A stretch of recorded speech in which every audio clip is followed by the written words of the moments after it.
about the headlines. Think about this, though, That Vlad. Jay-Z impregnated a 15-year-old. But Vlad, think about this. Yo, it would be over.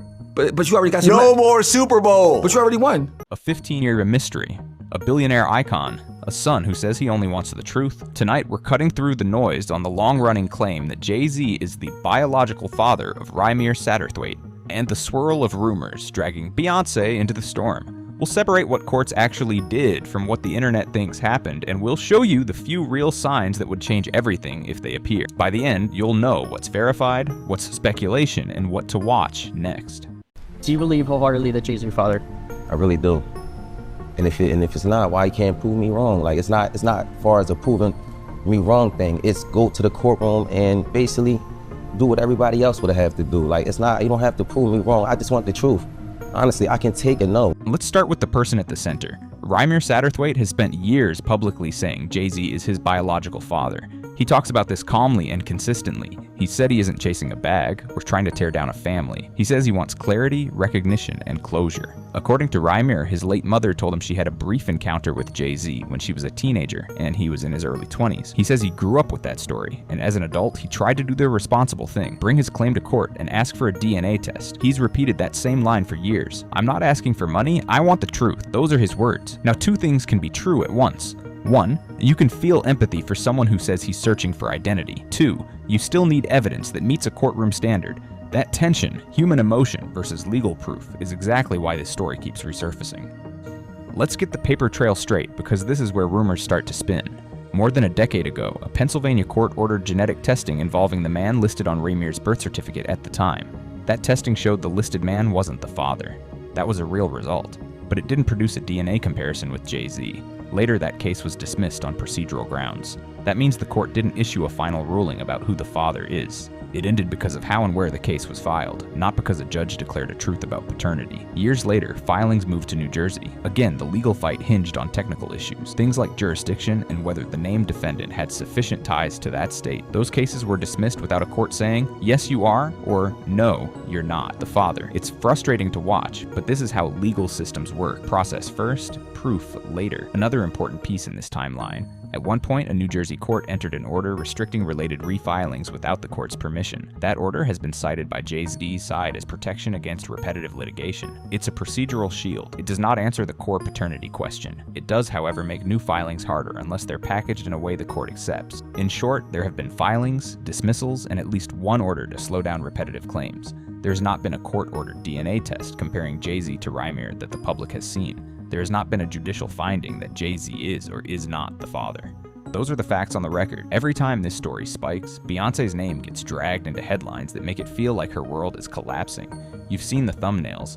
Divorce filed, tell-all ready to drop, explosive book incoming. Here's the grounded version. There's no public court filing showing Beyoncé has filed for divorce over this claim. If that ever happened, it would be traceable to a courthouse with a case number that reputable outlets would confirm in minutes. The Beyoncé memoir reveals all chatter surfaces every few months, but there's no official, on-the-record release that ties a book to this paternity claim. Could a spouse be stressed by headlines? Of course. Could she be furious about rumors? Absolutely. But could be is different from is. Treat the divorce and tell-all narratives as speculation until paperwork or an official announcement says otherwise. If and when that happens, you won't need a blog to tell you. It will be everywhere. This saga has the perfect ingredients for virality. An A-list couple, a family-level claim, and numbers so big they make people dizzy. Add in old interviews, emotional quotes, reposted clips, and a few celebrity reactions, and the story refuels itself every few months. But there's a trap here. The internet tends to blur procedural movement with substantive win. A filing can sound like a victory when it's just a petition. A dismissal can look like a defeat when it's just about jurisdiction. A rumor can feel like a bombshell when it's really a recycled headline from years ago. Another driver, people conflate silence with guilt or innocence. High-profile legal teams often choose silence. That's not an admission, it's risk control. If you're expecting point-by-point rebuttals, you're imagining a TV courtroom, not real-life strategy. So when you see a post that screams, "Case blown wide open," ask a simple question. Did a judge order a DNA test, or was a case merely filed? If the answer is filed, that's movement, not a conclusion. Rymir and his supporters point to several things: his mother's statements before she passed, affidavits, and various family accounts. Online discussions sometimes mention ancestry-style matches and why DNA talk. For the public, those feel compelling. For a judge, those are steps on a long road, not the finish line. Here's why. A court needs admissible evidence that ties a specific alleged father to a specific claim in a forum that has the power to rule over him. That means the right venue, the right parties, and the right statute or cause of action. It also means the court must be convinced it can order something as intrusive as a DNA test on a private citizen without crossing legal lines. In plain English, you need to be in the correct court with the correct legal basis and provide enough initial support to justify a targeted test. General family memories or broad DNA matching across distant relatives rarely meet that threshold. Judges want tight, targeted, legally clean reasons to compel a test. Until those conditions are met, you'll keep seeing procedural back and forth instead of a definitive answer. None of that makes Rymir a liar. None of it makes Jay-Z guilty. It just means evidence must fit the rules before a judge forces next steps. You don't see Jay-Z on camera arguing this line by line. You see legal posture. That's normal for someone with his profile. Through counsel and in-court papers summarized by the press, his side has described these filings as baseless or harassing and has pointed to a New Jersey order that limits repetitive suits. To the public, that can feel like evasion. If it's not true, why not take the test and make it go away? But that's not how high-stakes litigation usually works. Agreeing to every demand sets a precedent that any future claimant can force action simply by going public. For a billionaire entertainer, the incentive is to keep the burden on the person making the claim, and to let the courts enforce the process. So the strategy reads like this. Keep the fight focused on jurisdiction and procedure, not on substance. Use prior orders to block, slow, or dismiss new attempts. Avoid creating fresh records that could be used later. It's not dramatic, but it's efficient and it's common. Recently, reports surfaced that a fresh federal complaint tied to this issue was filed, and then voluntarily withdrawn. If you only read the headline, it feels like a flip-flop. If you understand procedure, you know voluntary withdrawals happen for all kinds of reasons. Maybe the filer wants to fix a defect and refile in a different venue. Maybe there's a strategic recalculation. Maybe there are cost constraints. The takeaway is simple. A voluntary dismissal isn't a judgment on truth. It's the end of that specific filing, not the end of the question. What matters now is whether any court accepts a properly framed new case and decides to compel a DNA test.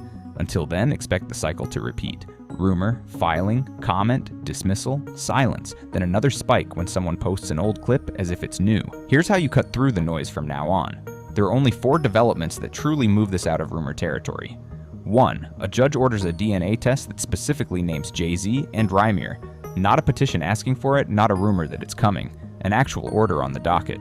That's the moment the legal system compels an answer. 2. A mutual agreement to test. Quiet deals do happen. If both sides agree privately and release a statement later, you'll know right away. That would be a decisive step. 3. A public divorce filing by Beyoncé. Not a thumbnail, not a source says. A court filing with a case number. If it exists, mainstream outlets will publish the details within minutes. 4. An official, on-the-record memoir or statement from Beyoncé or Jay-Z that addresses this directly. That means something vetted, published, and attributable, not a screenshot of a supposed leak. If none of those 4 things has happened, you're probably looking at internet chatter, recycled content, or speculation dressed up as certainty. This story is sticky because it sits where the heart and the law collide. A man says he wants the truth about his identity. A world-famous couple protects their privacy and their brand. Courts require more than emotion to act, and the internet rewards anyone who posts the loudest headline first. Here's the grounded version. Filings have come and gone. Prior order in New Jersey makes fresh suits harder. At least one recent federal complaint was reportedly withdrawn. And as of now, there is no public, court-ordered DNA test and no judicial finding on paternity. There is also no public divorce case from Beyoncé tied to this saga. If that changes, if a judge compels testing, if both sides agree to it, if a verified court filing or official statement lands, you'll have something real to react to. Until then, treat every new wave the same way. Check whether a court acted, look for a case number, and remember that in high-profile legal disputes, silence is strategy, not a confession. We'll keep watching the docket so you don't have to. When the needle actually moves, you'll hear it here, clearly and without the smoke.